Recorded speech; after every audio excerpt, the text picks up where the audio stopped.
Hello guys, now we are going to discuss about the numerical problem related with the circular coils.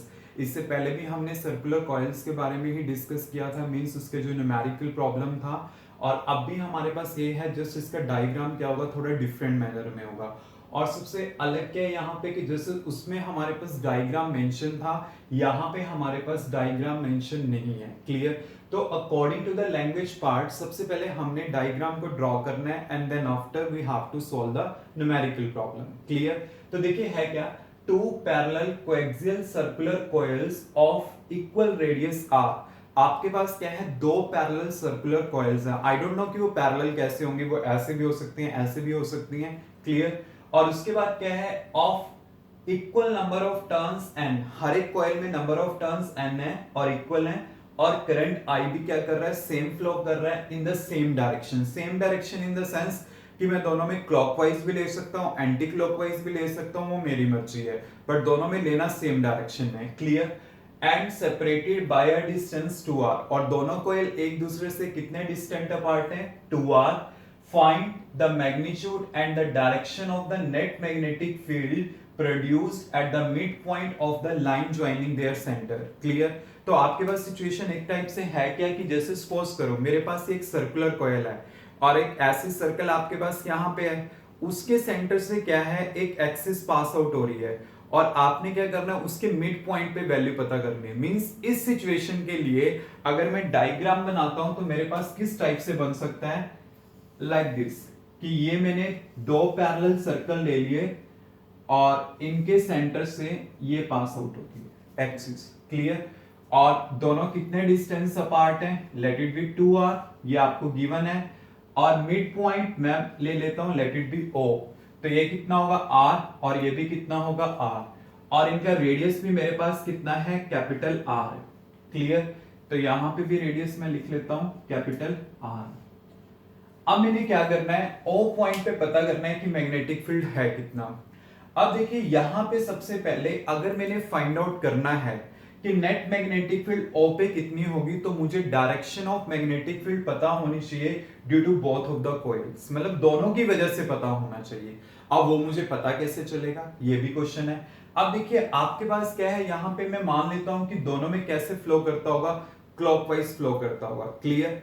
अब देखिए एक simple सी बात है, अगर मैं यहां पे कॉइल ऐसे ले रहा हूं, clear, just like this situation, मेरे पास ऐसे है और अगर इसमें करंट फ्लो कर रहा है इन द क्लॉकवाइज डायरेक्शन, तो वो ऐसे फ्लो करेगा, क्लॉकवाइज ऐसे चलेगा। अगर मैं अपनी साइड से क्लॉक को ऐसे रखता हूं तो इस साइड से वो क्लॉकवाइज फ्लो करेगा। क्लियर? अगर क्लॉकवाइज है तो अगर करंट क्लॉकवाइज फ्लो करता है तो मैग्नेटिक फील्ड क्या आएगी, इस साइड आएगी। क्लियर? तो मतलब फर्स्ट लूप की वजह से जो मैग्नेटिक फील्ड होगी वो मेरे पास इस साइड आएगी। क्लियर? तो अगर मैं यही सेकंड लूप के लिए देखता हूं तो सेकंड लूप भी इसी टाइप से है, तो उसमें भी अगर क्लॉकवाइज फ्लो कर रहा है तो क्या होगा, यहाँ पे ये डायरेक्शन होगा। तो मतलब सेकंड लूप के लिए भी जो मैग्नेटिक फील्ड का डायरेक्शन होगा वो क्या होगा, मेरे पास सेम होगा। तो मींस दोनों की मैग्नेटिक फील्ड का डायरेक्शन यहाँ पे हमारे पास क्या है, सेम है। क्लियर? मींस दोनों आपस में क्या हो जाएंगे, ऐड हो जाएंगे, बिकॉज अगर वो अपोजिट डायरेक्शन में एक्ट करती हैं then they will be get subtract. But यहाँ पे क्या है कि दोनों सेम डायरेक्शंस में फ्लो कर रहा है करंट, जिसकी वजह से सेम डायरेक्शन में एक्ट कर रही हैं। मान लीजिए दोनों का अगर आपको एंटी क्लॉकवाइज दिया होता तो दोनों का डायरेक्शन अपोजिट हो जाता, देन आपके पास क्या आता कि दोनों आपस में क्या हो रही हैं, ऐड हो रही हैं। क्लियर? तो इस केस में मेरे पास जो नेट मैग्नेटिक फील्ड आएगी वो क्या आएगी, B1 प्लस B2 आएगी। अब देखिए आपने क्या करना है, इस पॉइंट पे पता करना है, जस्ट एक एक्सिस पे पता करना है जो इसके सेंटर से पास आउट होती है। तो इसके लिए एक्सप्रेशन क्या होता था हमारे पास, अगर मैं सिंपल लेता हूं, mu naught upon 4 pi 2m by a square plus x square raise to power 3/2, ये मेरे पास एक्सप्रेशन होता है। ए क्या होता था, रेडियस ऑफ दिस सर्कल, और x क्या होता था, जो सेंटर से लेकर के यहां तक का ऑब्जर्वेशन तक का डिस्टेंस होता है। क्लियर? और m क्या होता है, करंट इनटू एरिया। तो मैं इसको सिंपली लिख लेता हूं यहां पे, करंट इनटू एरिया।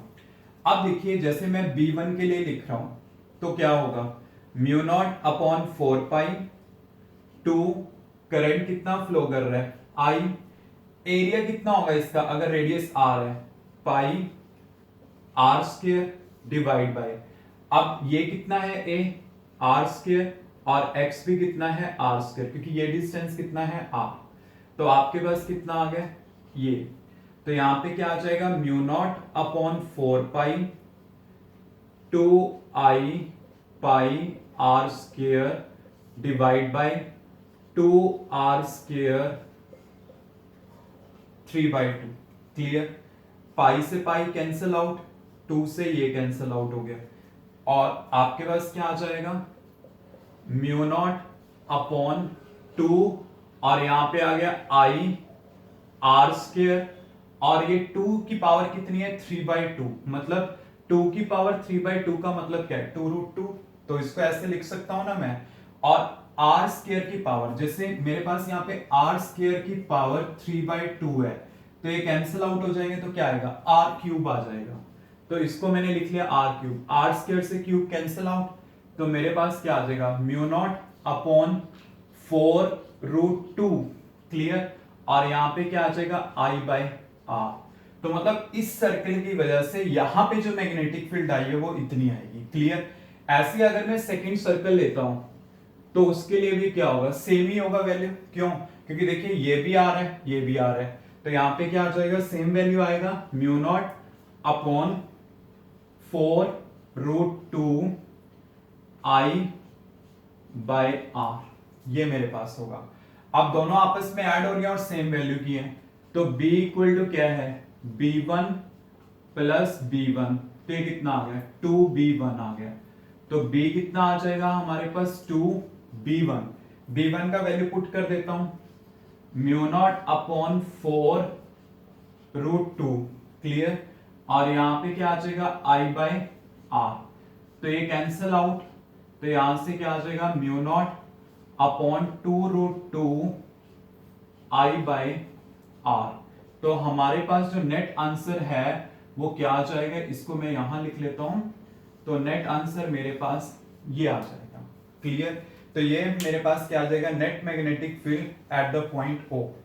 जस्ट है क्या कि दोनों सेम डायरेक्शन में लाई कर रही हैं, और एक इन्होंने ये भी बोला था फाइंड आउट द डायरेक्शन, तो डायरेक्शन इंडिकेट करने में आप ये मत बोलना कि हाँ की डायरेक्शन इसकी लेफ्ट टू राइट है। क्लियर, तो आपने डायरेक्शन बोलनी कैसे है कि नेट मैग्नेटिक फील्ड की डायरेक्शन क्या होगी, is in the direction of the V1 और is in the direction of the V2। ठीक, क्योंकि देखिए एक सिंपल सी बात है कि दोनों सेम डायरेक्शन में एक्ट कर रही हैं, तो इन्हीं की डायरेक्शन में इसकी फील्ड होगी, या फिर आप ये कह सकते हो if the current in the both of the coils is flowing in the clockwise direction according to which the magnetic field due to both of the loops will lie in the same direction, so the magnetic field means the net magnetic field will also lie in the same direction। means हम ये नहीं कह सकते यहाँ पे कि वो left to right लाई करेगी राइट टू लेफ्ट, मीन्स जैसे अगर मैंने डायग्राम में इंडिकेट कर दिया ना कि B1 और B2 का इस साइड है, तो आप कह सकते हो कि B का भी क्या होगा सेम ही डायरेक्शन में होगा। Clear, means the value of net magnetic field lies in the direction of B1 or B2। Clear, any doubt? Now students, अब मैंने जो डिस्कशन करनी है इसमें किस चीज की है कि यहाँ पे तो दोनों में करंट का डायरेक्शन सेम गिवन था, बट पेपर में सिचुएशन कुछ भी हो सकता है, जैसे मैंने यहाँ पे लिया था क्लॉकवाइज, क्या पता आपके पास एंटी क्लॉकवाइज हो, तो उसके अकॉर्डिंगली भी क्या होगा सेम ही डायरेक्शन में लाई करेंगे, बस वो क्या होगा कि B1 और B2 का डायरेक्शन अपोजिट हो जाएगा। क्लियर, बट ऐसा केस भी आ सकता है कि अगर आपके पास एक लूप में करंट का डायरेक्शन क्या है क्लॉकवाइज और एक लूप में क्या है एंटी क्लॉकवाइज, तो उस केस में मेरे पास magnetic field net magnetic field कैसे कैलकुलेट करनी है वो भी मैंने देखना है, क्योंकि देखो ऐसे तो कुछ नहीं है ना कि अगर ये क्वेश्चन है तो यही एग्जाम में आना है, आपके पास किसी भी टाइप से आ सकता है, जस्ट आपका कॉन्सेप्ट क्लियर होना चाहिए। तो देखिए वो सिचुएशन में कैसे यहाँ पे सॉल्व कर सकता हूँ वो हम चेक कर लेते हैं। तो यहां पे मैं मान लेता हूं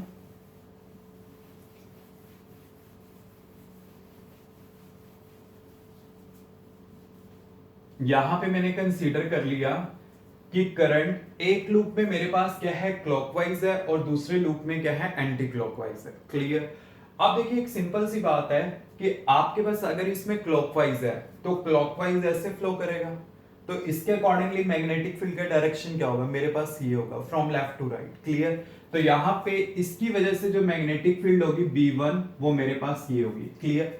अगर इसमें क्या है, एंटी क्लॉकवाइज कर रहा है, तो एंटी क्लॉकवाइज अब कैसे होगा, ऐसे होगा। अगर एंटी क्लॉकवाइज है तो इसके अकॉर्डिंगली मैग्नेटिक फील्ड कैसे है, इस डायरेक्शन में। क्लियर? तो आपके पास यहाँ पे मैग्नेटिक फील्ड सेकंड के लिए क्या होगी, अपोजिट डायरेक्शन में होगी। देन यू विल सी कि आपके पास मैग्नेटिक फील्ड दोनों केसेस में आपके पास क्या है, अपोजिट डायरेक्शन में आ रही है। तो यहाँ पे नेट मैग्नेटिक फील्ड कितनी एग्जिस्ट करेगी, 0 एग्जिस्ट करेगी। क्लियर? तो मींस यहाँ पे मेरे पास जो नेट मैग्नेटिक फील्ड आएगी वो 0 होगी। क्यों? क्योंकि आपने अभी अभी मैंने सॉल्व कराया था, B1 का वैल्यू भी सेम है, B2 का वैल्यू भी सेम है, तो दोनों आपस में सब्ट्रैक्ट हो जाएंगी, तो आपके पास नेट वैल्यू क्या बनेगी, 0। मींस मैं इस केस में कह सकता हूं B इक्वल टू क्या होगा, B1 माइनस B2, और आपके पास क्या हो जाएगा, 0 हो जाएगा। बट इन केस अगर वैल्यू डिफरेंट है तो मेरे पास आंसर देखिए ये भी हो सकता है B1 माइनस B2, अगर आपके पास B1 का वैल्यू B2 से ग्रेटर होगा, और मेरे पास आंसर यहां पे ये भी हो सकता है B2 माइनस B1, अगर मेरे पास यहां पे B2 का वैल्यू B1 से क्या होता है, ग्रेटर होता है। तो इट डिपेंड्स कि आपके पास कौन सी वैल्यू ज्यादा है, उसके अकॉर्डिंगली क्या होगी, डायरेक्शन डिसाइड होगी और मैग्नीट्यूड। और आपको पता है कि इसमें B का डायरेक्शन क्या होगा, जो B1 का होगा, जो लार्जर वैल्यू का होगा। ऐसे यहां पे B का वैल्यू क्या होगा, मींस जो डायरेक्शन है वो क्या होगा इसका, जो B2 का होगा, इसमें क्या होगा, जो B1 का होगा। तो आपने इस टाइप से क्या करना है, कैलकुलेशन करनी है। बट आपको पता है कि यहाँ पे ये वाला और ये वाला सेम था, तो यहाँ पे दोनों आपस में क्या हो गए, कैंसिल आउट हो गए, जिसकी वजह से क्या है कि मेरे पास नेट फील्ड यहाँ पे क्या एग्जिस्ट करेगी, 0। कई बार ये कॉम्पिटिटिव लेवल पे भी आ जाते हैं इस टाइप के क्वेश्चन कि आप पूरी कैलकुलेशन करो बट वो फटाफट कैलकुलेट हो जाता है। यू हैव टू सी कि ये भी सेम है, ये भी सेम है, देन दोनों फील्ड सेम एग्जिस्ट करेंगे and they are lying in the opposite direction, तो हमारे पास ये आ जाएगा। बट इसमें ना एक चीज का ध्यान रखना कि जो टोटली क्वेश्चन है उसमें ये चीज गिवन नहीं है, as seen from O. Clear? अगर मेरे पास सिंपल ऑब्जर्वेशन ली जा रही है, सिंपली ऑब्जर्वेशन मतलब जैसे मैंने यहां से दोनों लूप्स को नोटिस कर लिया कि हाँ कि दोनों में क्लॉकवाइज और एंटी क्लॉकवाइज कैसे फ्लो कर रहा है, या एक में क्लॉकवाइज और दूसरे में एंटी क्लॉकवाइज कैसे फ्लो कर रहा है। बट अगर आपके पास मेंशन होता है एज सीन फ्रॉम ओ, कि मींस क्वेश्चन में गिवन है कि ऑब्जर्वर जो है वो इस साइड पे मेंशन है, देन होगा क्या, तब आपके पास केसेस टोटली अपोजिट हो जाएंगे। तो अभी आपने सिर्फ ये वाला केस अंडरस्टैंड करना है कि अगर आपके पास सिंपल ऑब्जर्वेशन है, लैंग्वेज पार्ट में अभी कुछ भी गिवन नहीं है, वो मैं आपको नेक्स्ट वीडियो में कराऊंगा। अभी सिंपली ये चीज गिवन है कि आपके पास करंट सेम डायरेक्शन में अगर फ्लो करता है तो दोनों फील्ड आपस में क्या होती हैं, ऐड होती हैं। अगर आपके पास करंट अपोजिट डायरेक्शन में फ्लो करता है तो फील्ड आपस में क्या होती हैं, सब्ट्रैक्ट होती हैं।